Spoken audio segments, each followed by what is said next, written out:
"Don't come for Christmas," my mom told me. "We'll pretend we don't know you," my brother added. So I stayed home until a lawyer called. Now they won't stop blowing up my phone, but it's far too late for that. Imagine getting a call from your own mother, 10 days before Christmas, telling you not to bother showing up. Not with anger, but with a terrifying calm, as if canceling her own daughter was as simple as rescheduling dinner. The shock hadn't even settled when my brother Jake chimed in. "We'll just pretend we don't know you." That Christmas I stayed home alone, nursing wounds no amount of discount chocolate and Hallmark movies could fix. Then my phone rang. An unknown number. A lawyer.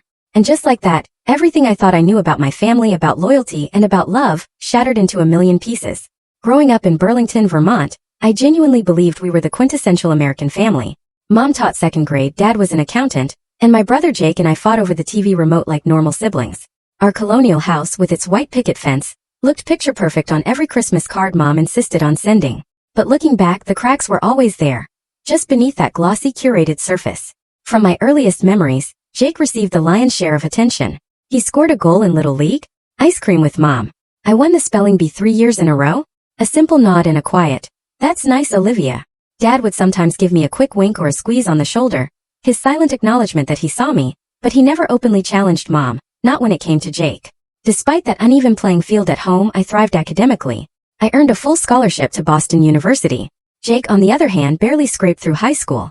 "Jake's just not book smart like you, Olivia," Mom would explain away his poor performance. "He has other talents."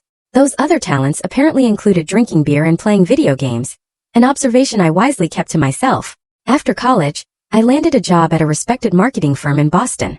Within 5 years, I was managing my own team and had saved enough for a down payment on a small condo. Meanwhile, Jake bounced between jobs, living in our parents' basement until he was 27. When he finally moved out, my parents co-signed his apartment lease and, as I later discovered, paid half his rent each month. My mother was a master of subtle manipulation. She never overtly criticized my choices, but her disappointed sighs and, "I'm just saying," comments left their mark. When I declined a dinner invitation, it was, "I suppose your career is more important than family." When I chose to vacation with friends instead of visiting them, "We won't be around forever, you know."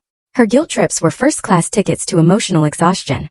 Dad remained the family's Switzerland, always trying to keep the peace. "That's just how your mother is," he'd say during our rare private conversations. "She means well." I often wondered if he actually believed that, or if it was simply easier than confronting the truth. Jake, though, he absorbed Mom's worldview like a sponge. As we entered adulthood, his entitlement grew right alongside his resentment toward me. My independence seemed to personally offend him. "Must be nice to be perfect, Olivia," he'd sneer during family gatherings. "Some of us live in the real world." Last Thanksgiving, everything shifted.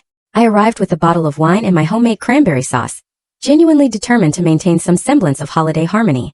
Then Mom made her announcement. She was helping Jake with the down payment for a new car, a sleek BMW that cost more than my entire first-year salary out of college. When I, perhaps foolishly, questioned if that was financially prudent given their approaching retirement, the entire table went silent. "Well, we don't all have fancy jobs in the city," Jake snapped. "Some of us still care about family," Mom added, as if my career success was a personal betrayal. I slowly set down my fork. "I've worked hard for everything I have," I said, my voice tight. "No one helped me with my down payments." Jake just rolled his eyes. "Oh, here we go with the self-made success story." Mom placed a hand on Jake's arm. "Let's not ruin dinner with money talk." That night, I lay awake in my childhood bedroom, staring at the glow-in-the-dark stars I'd stuck on the ceiling when I was 12. Something had fundamentally shifted. I realized I couldn't keep absorbing their barbs without boundaries. Over the next few months, I limited my calls home to once a week instead of daily. I declined a weekend trip to help Jake move into his new, expensive apartment. I started saying no to last-minute requests to drive 3 hours to Vermont because Mom really needed me to help organize her craft room, or Dad couldn't figure out how to set up his new printer. Each boundary I established seemed to increase my mother's resentment. "I gave up everything for you children," she said during one particularly tense phone call. "The least you could do is be there when we need you." Despite everything, I still desperately hoped for reconciliation. As December approached, I pictured us sitting around the Christmas tree, maybe not perfectly happy, but at least civil. I requested time off work, bought gifts for everyone, and even found an antique fishing lure for Dad's collection. I truly believed Christmas magic might soften the rough edges of our relationship. My life in Boston had become everything I'd worked for. My 10th-floor condo overlooked the Charles River. My team at work respected me. I cultivated friendships with people who celebrated my successes, rather than resenting them. My best friend Mia often questioned why I still tried so hard with my family. They sound toxic, Liv, she said over brunch one November afternoon. You don't have to keep setting yourself on fire to keep them warm. They're still my family, I replied, though the words felt hollow even to me. It's complicated. Family should build you up, not tear you down, Mia insisted. Blood doesn't excuse bad behavior. I changed the subject, unwilling to admit she might be right. Christmas was coming. Things would be better at Christmas. The call came on December 15th, 10 days before Christmas. I was happily wrapping presents at my dining room table, Bing Crosby crooning from my speakers, a glass of eggnog at my elbow. Mom's name flashed on my phone screen. Hi, Mom. I answered cheerfully. I was just wrapping your gift. About Christmas, she began, her voice oddly detached. We've been thinking it might be better if you don't come this year. The scissors slipped from my hand, clattering on the hardwood floor. What? Why? My throat tightened. Things have been so tense lately. We thought everyone might enjoy the holiday more if we just took a break from all the drama. Drama? What drama? I protested, my voice barely a whisper. I've barely seen you since Thanksgiving. That's exactly what I mean, Olivia. You've been so distant. Jake says he feels like he can't even talk to you anymore without you judging him. As if summoned, my brother's voice came on the line. Hey sis, no hard feelings, right? We just want a peaceful Christmas. Maybe next year, when you're in a better headspace. A better headspace? I repeated, dumbfounded. Yeah, less critical of everyone. Mom and Dad aren't getting any younger. They don't need the stress. We'll just pretend. We don't know you this Christmas, he added with a chuckle, as if he'd made a funny joke. My mother sighed. Don't be dramatic, Jake. Olivia understands, don't you, dear? It's just one Christmas.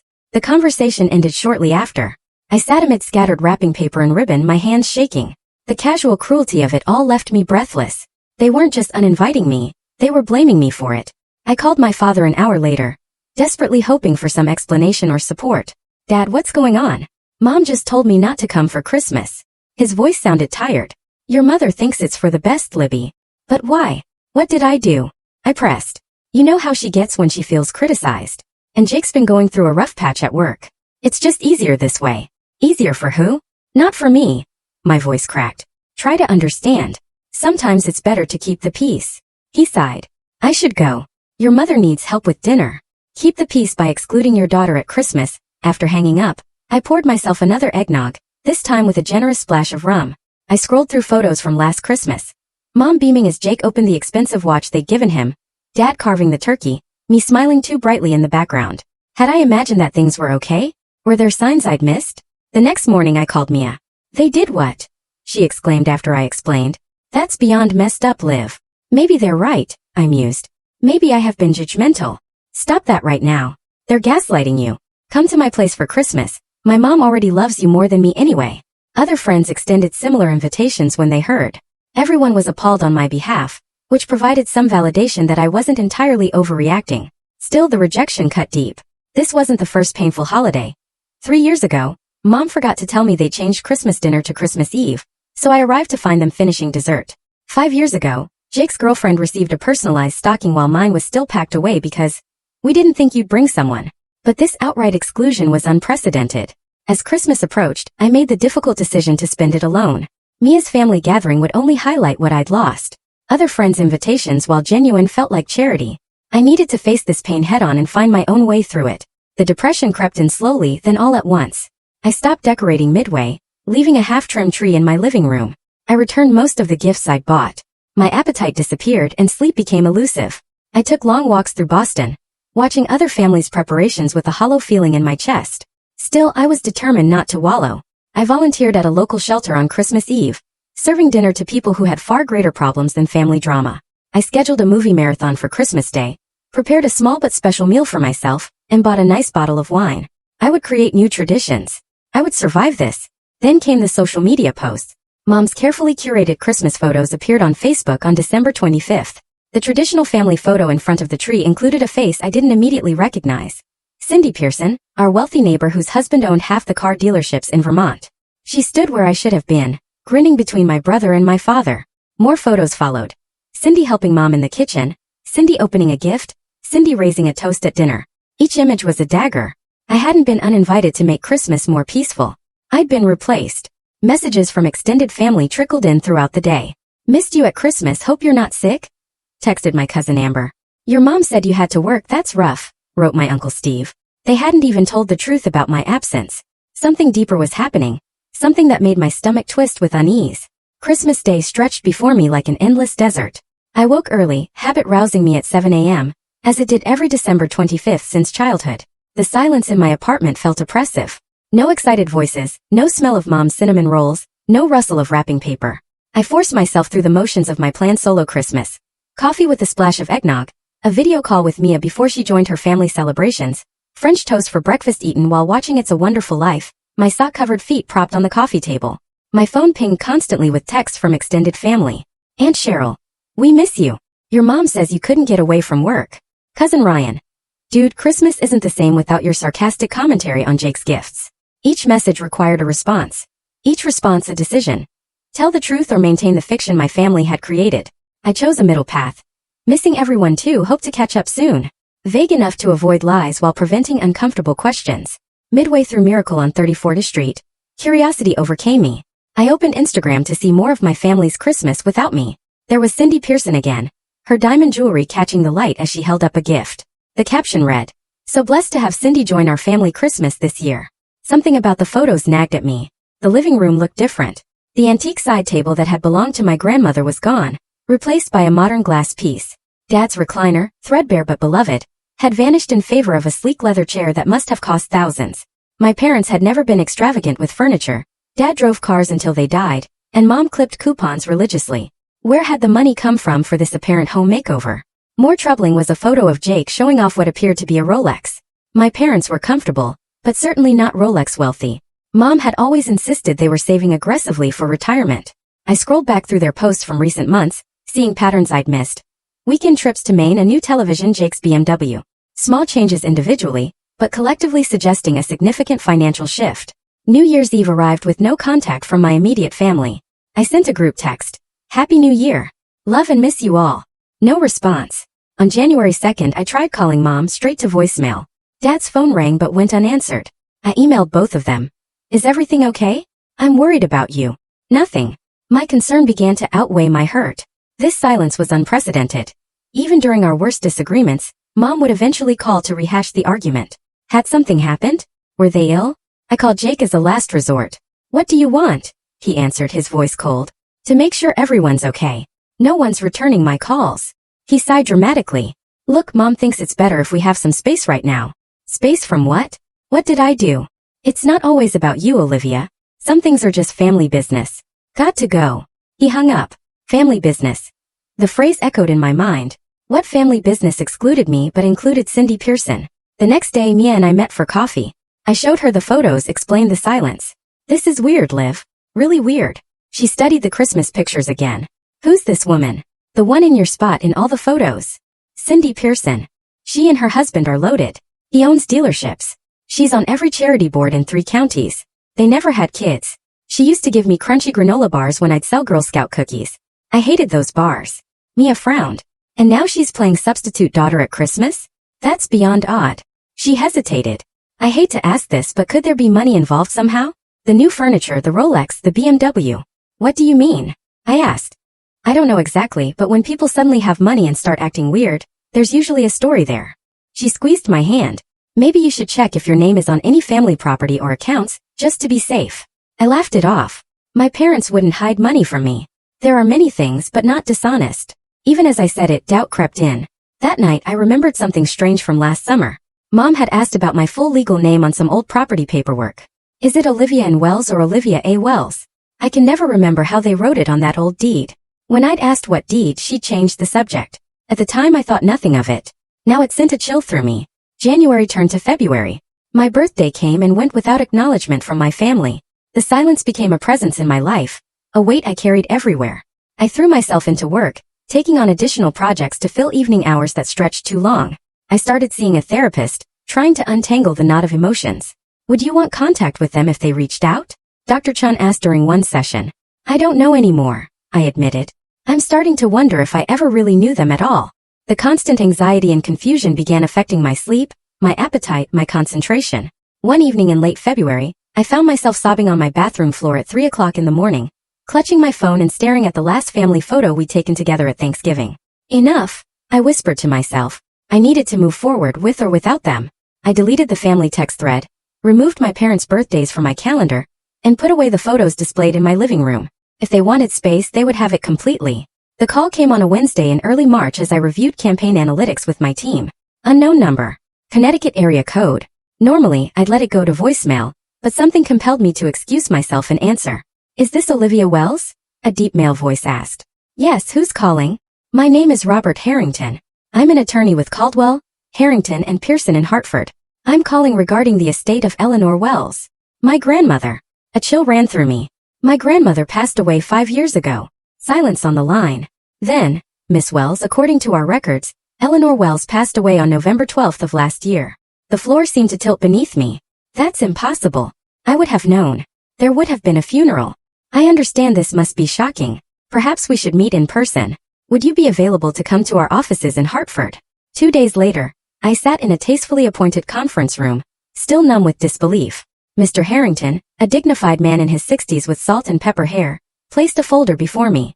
Your grandmother's death certificate, he said gently, and the obituary published in the Burlington Free Press. The certificate confirmed it. Grandma Eleanor, dead at 87. The obituary was brief, mentioning her teaching career, her love of gardening, and that she was survived by her son Michael Wells, his wife Patricia, grandson Jacob, and preceded in death by her husband Richard. No mention of me. As if I didn't exist. I don't understand, I whispered. Why wasn't I told? Why wasn't I at the funeral? Mr. Harrington removed his glasses.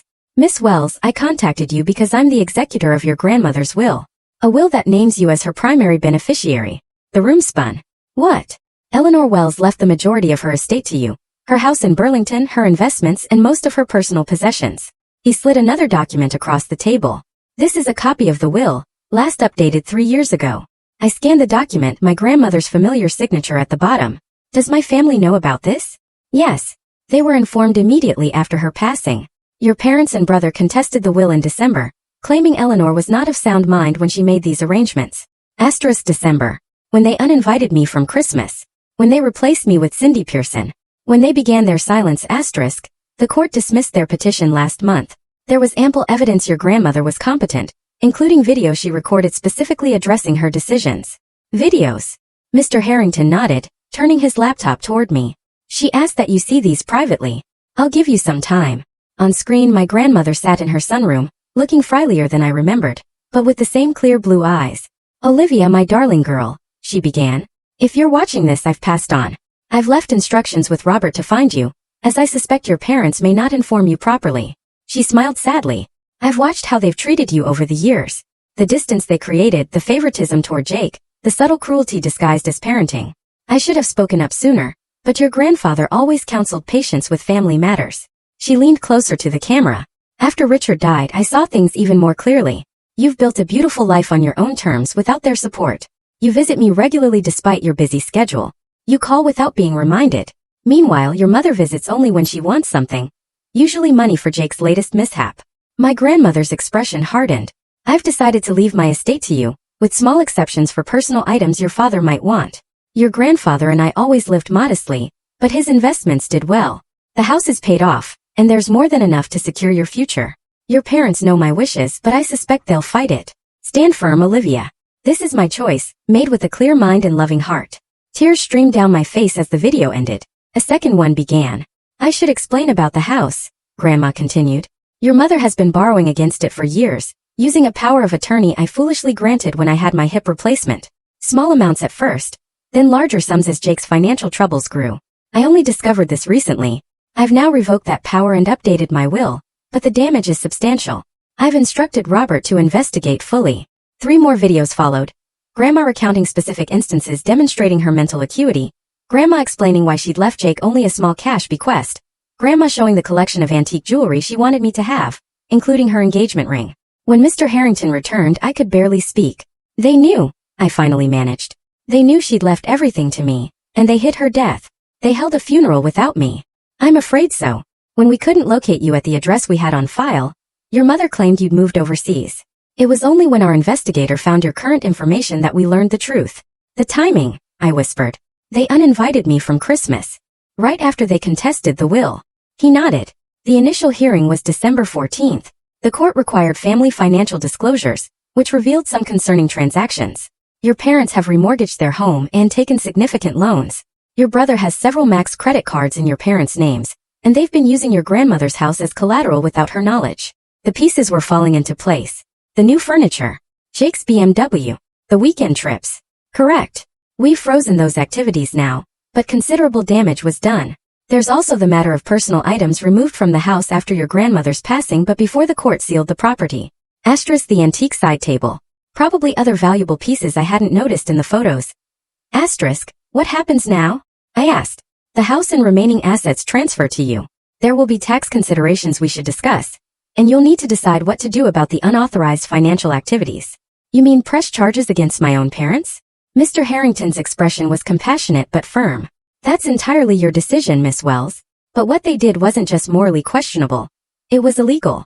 I left his office with a thick folder of documents and a heavier heart than when I'd arrived. My grandmother gone without a chance to say goodbye. My family revealed as not just emotionally manipulative, but potentially criminal. And me, suddenly the owner of property and investments I never expected. In my hotel room that night, I sobbed until no tears remained. Not just for Grandma Eleanor, though that grief was raw and fresh. I mourned the family I thought I had. The parents I believed, despite their flaws, loved me. I grieved the brother who'd played tag with me in the backyard before he learned to resent me. As I finally drifted toward sleep, my phone lit up with a text notification. My mother. We need to talk. Call us immediately. Then another. This is all a misunderstanding. Please call. And another. Your father isn't well. You're breaking his heart. After months of silence, now they couldn't reach me fast enough. The texts continued through the night and into the next morning. From Mom. That lawyer doesn't understand our family situation. From Dad. Please call Libby, we can explain everything. From Jake. Way to go, sis. Always have to be the special one, don't you? I silenced my phone and met with Mr. Harrington again to sign preliminary paperwork. By afternoon, I was driving back to Boston, the reality of my inheritance still sinking in. Grandma's house, valued at nearly $400,000 despite the loans taken against it. Investment accounts totaling over $600,000. Personal items, including jewelry, appraised at $75,000. I had never expected such wealth, never planned my life around an inheritance. When I turned my phone back on at home, there were 17 missed calls and 32 text messages. My mother had even contacted me through Facebook, asking her to have me call home for an urgent family matter. I took a deep breath and called my parents' landline, putting the call on speaker as I paced my living room. Mom answered on the first ring. Olivia, thank God. We've been trying to reach you. I know there's been a terrible misunderstanding with your grandmother's estate. That lawyer has it all wrong. What exactly does he have wrong, Mom? I asked, my voice steady despite my racing heart.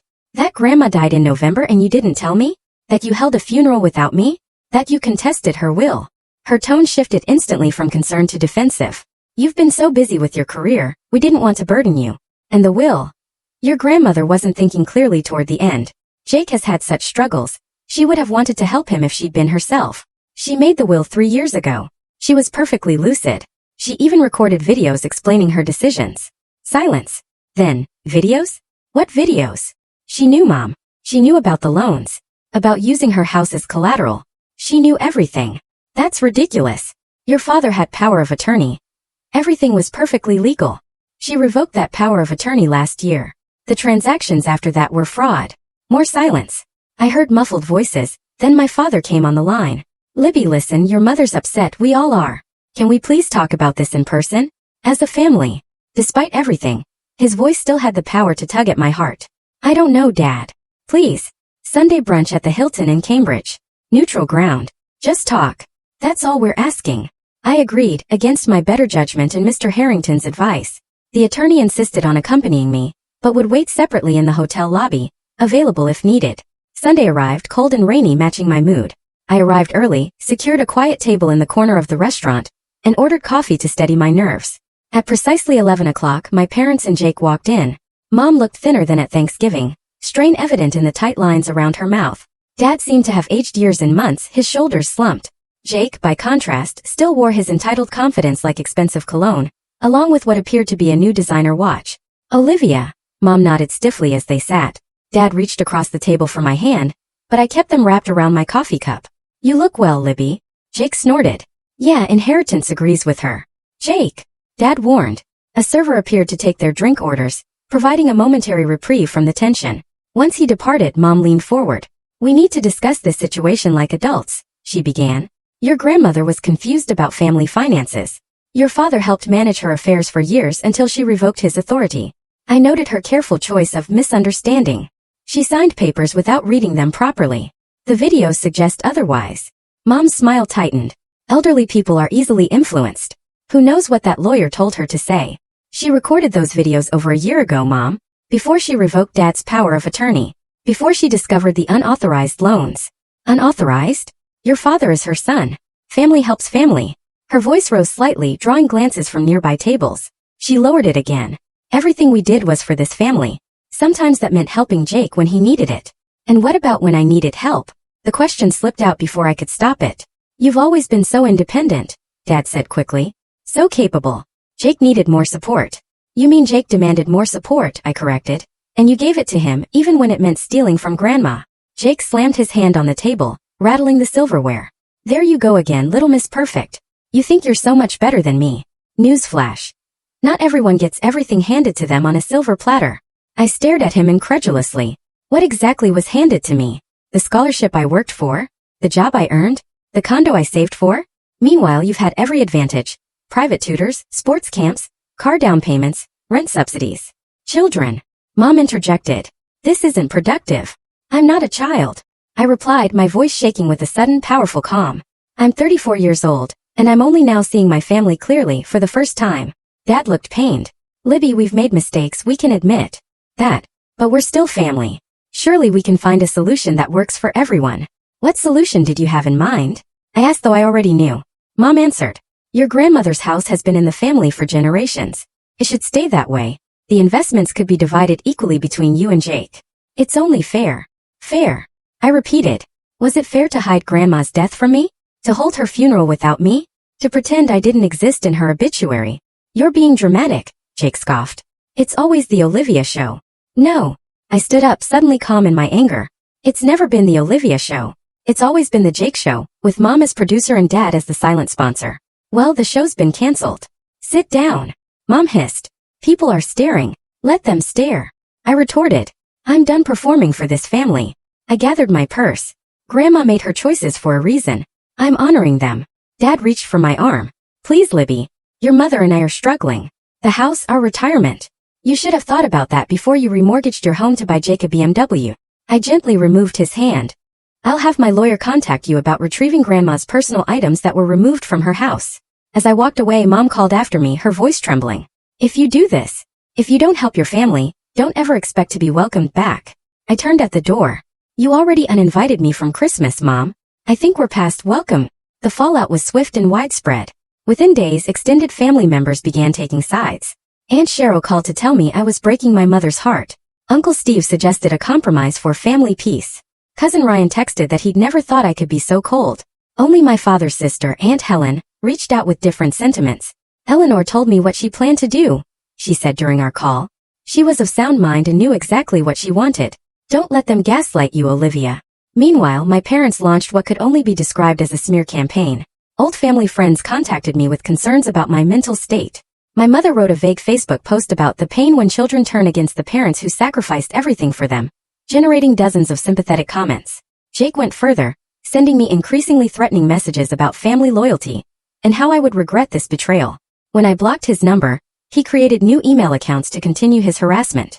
The pressure was almost unbearable. I woke each morning with a knot in my stomach, checking my phone with dread.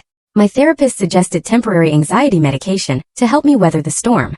Mia and a few close friends formed a protective circle, screening messages and fielding calls when I couldn't face another confrontation. Through it all, I struggled to maintain my professional composure at work. My team noticed my distraction, my lack of enthusiasm for projects that would normally excite me. I finally confided in my boss, who responded with unexpected compassion, approving additional personal days and connecting me with the company's legal resources. 6 weeks after the brunch confrontation, I reached my breaking point when Jake showed up at my office building, causing a scene in the lobby. Security removed him, but not before he shouted accusations about my theft of family property. That night, I made a decision that felt simultaneously terrifying and liberating. I would establish firm boundaries through legal channels. Mr. Harrington filed for a restraining order against Jake. He sent formal cease and desist letters regarding my parents' public statements, and he initiated proceedings to recover the items removed from my grandmother's house, with the option to press charges still on the table. This isn't about punishment, I told him during a call. It's about protection, mine and my grandmother's wishes. I understand, he replied. And for what it's worth, I think Eleanor would be proud of your resolve. For the first time since that fateful December phone call, I allowed myself to believe that might be true. April brought the first signs of spring to Boston, and new developments in my unexpected inheritance saga. Mr. Harrington connected me with a financial advisor specializing in sudden wealth.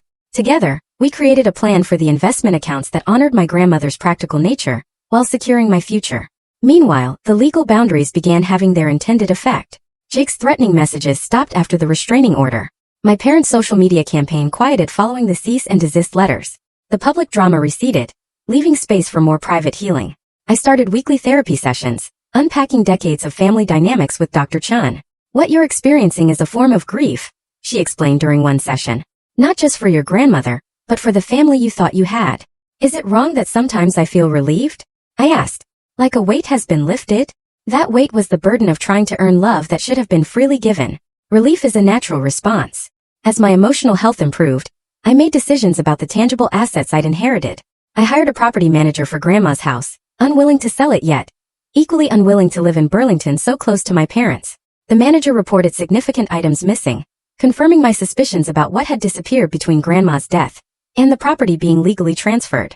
Through his attorney, my father eventually agreed to return several pieces: the antique side table, Grandma's collection of first edition books, and a painting by a local Vermont artist that had hung in her dining room. Each item arrived carefully packed with a handwritten note from Dad. "I'm sorry, Libby, for everything." No signature. Just those 6 words that simultaneously touched and infuriated me.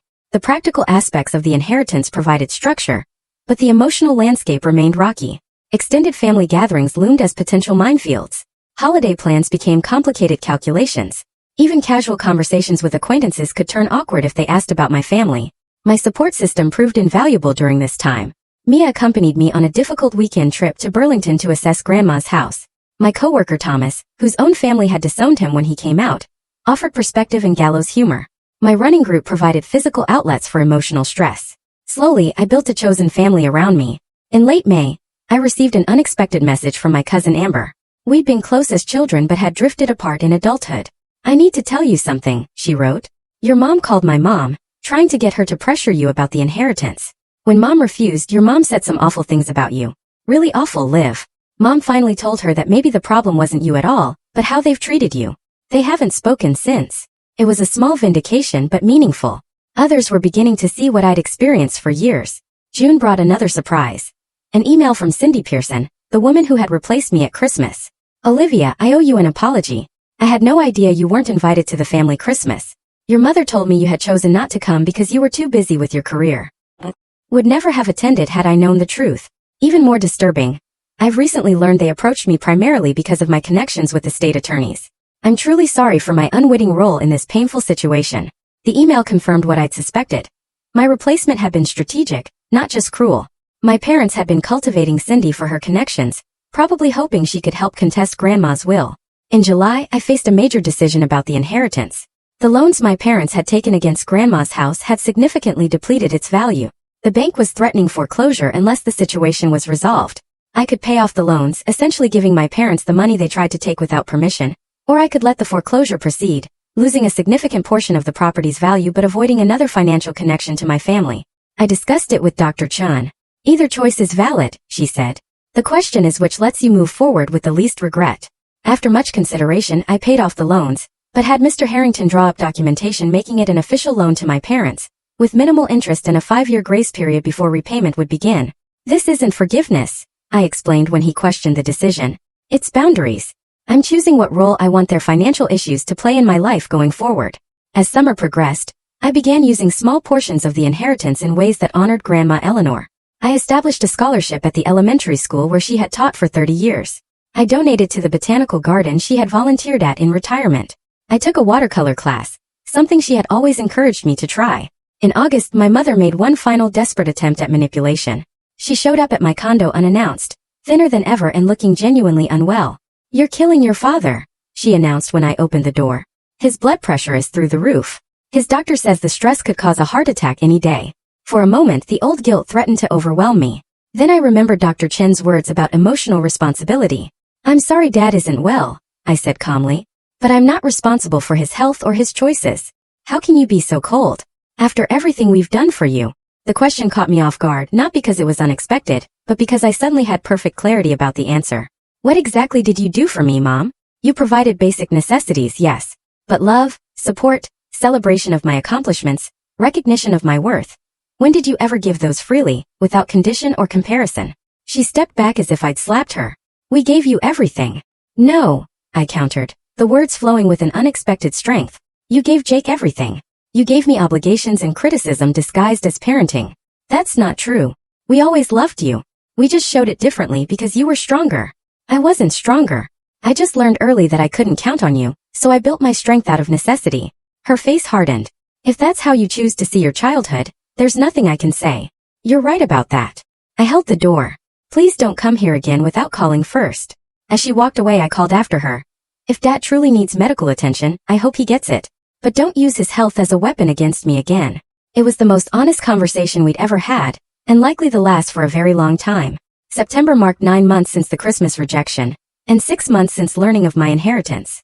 As the anniversary of Grandma's death approached, I made a decision that felt both terrifying and necessary.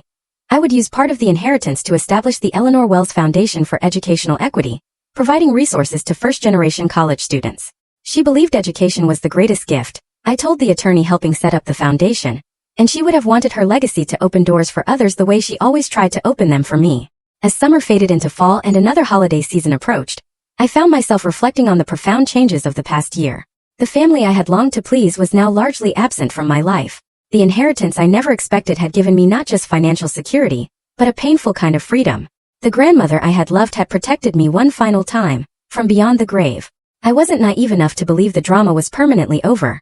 Family estrangements have a way of reactivating during holidays, illnesses, and major life events. But for the first time since that December phone call, I felt prepared for whatever might come.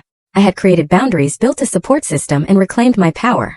As I hung Grandma's small watercolor landscape in my living room, the last of her personal items I had selected to keep, I whispered, "Thank you for seeing me when they couldn't." 1 year after the phone call that changed everything, I stood in my newly renovated kitchen, stirring mulled cider for the chosen family Christmas I was hosting. Mia arranged cookies on a platter while Thomas tested the fairy lights we'd strung around my living room. In the background, Nat King Cole sang about chestnuts roasting on an open fire. "Need any help with that cider?" asked Eric, the kind architect I'd been dating for 3 months. The first relationship I'd felt emotionally healthy enough to pursue since the family implosion. "Just your expert opinion on the spice balance," I smiled, offering him a taste. As our guests arrived, bringing dishes, gifts, and laughter, I marveled at how much had changed in 12 months. The inheritance had given me financial security, yes, but the real transformation had been internal. The Eleanor Wells Foundation had launched successfully, awarding its first scholarships to 5 deserving students. Grandma's house had become a revenue-generating rental property, with proceeds partially funding the foundation. The investment accounts remained largely untouched, a safety net I was grateful for but no longer defined by. My healing journey through therapy had been challenging but transformative. Dr. Chun had helped me recognize patterns I'd never seen clearly before. How I sought validation through achievement, how I apologized for successes that threatened family dynamics, how I accepted scraps of affection and called it love.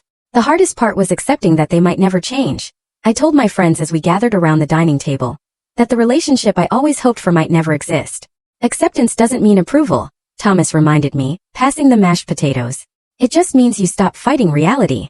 The reality was that my parents and I remained estranged, though the nature of that estrangement had evolved. The hostile messages had stopped, the social media campaign had fizzled. Now there was simply silence, interrupted by occasional formal communications through attorneys. Jake had moved to Florida for a job at one of Cindy Pearson's husband's dealerships, a final irony that might once have hurt, but now merely prompted a raised eyebrow. Dad had indeed had health issues, though not the imminent heart attack my mother had predicted. According to Aunt Helen, he had good days and bad, sometimes expressing regret about how things had unfolded. My mother remained unchanged, at least outwardly. She still maintained that I had abandoned the family, not the other way around. She still spoke of my betrayal to anyone who would listen, but fewer people were listening now. "Do you think you'll ever reconcile?" Eric asked later that evening as we washed dishes side by side after our guests had departed. "I don't know," I answered honestly. "I'm open to it, but only with boundaries and acknowledgement. I can't go back to pretending." That was perhaps the greatest gift of this painful year. The freedom from pretense. I no longer had to minimize my pain to keep the peace. I no longer had to shrink my success to avoid jealousy. I no longer had to earn love that should have been unconditional. The small acts of forgiveness had come gradually, not for their benefit but for mine. I forgave my father's weakness, though I couldn't forget it. I forgave Jake's entitlement, recognizing it was partly cultivated by our parents. I even forgave my mother's manipulation, understanding it stemmed from her own unhealed wounds. But forgiveness didn't mean restoration. It didn't erase consequences. It simply meant I was releasing the bitterness that threatened to corrode my own heart. Grandma Eleanor had understood this distinction. Her videos revealed a woman who loved her family deeply, but recognized their flaws clearly. She had forgiven the financial betrayals enough to maintain relationships, but not enough to enable further exploitation. She had found the balance I now sought. The inheritance she left me went far beyond money and property. She bequeathed wisdom, courage, and the validation I had always craved but rarely received. She showed me that love doesn't require perfect understanding, but does demand basic respect. She demonstrated that boundaries aren't punitive, but protective. As New Year approached, I set intentions rather than resolutions. I would continue building meaningful relationships based on mutual respect. I would foster gratitude for the chosen family that sustained me. I would honor my grandmother's legacy through the foundation, and through living authentically. Most importantly, I would remember that the most valuable inheritance isn't money or property, but self-respect and clarity of purpose. No one can contest that will. No one can diminish that legacy. If you've stayed with my story until now, I'd love to know. Have you ever had to create boundaries with people you love? How did you balance self-protection with compassion? Share your experiences in the comments below. And don't forget to like and subscribe if this resonated with you. Remember that your worth isn't determined by those who can't see it clearly. Thank you for listening, and may you find peace in your own family journey, whatever shape it takes.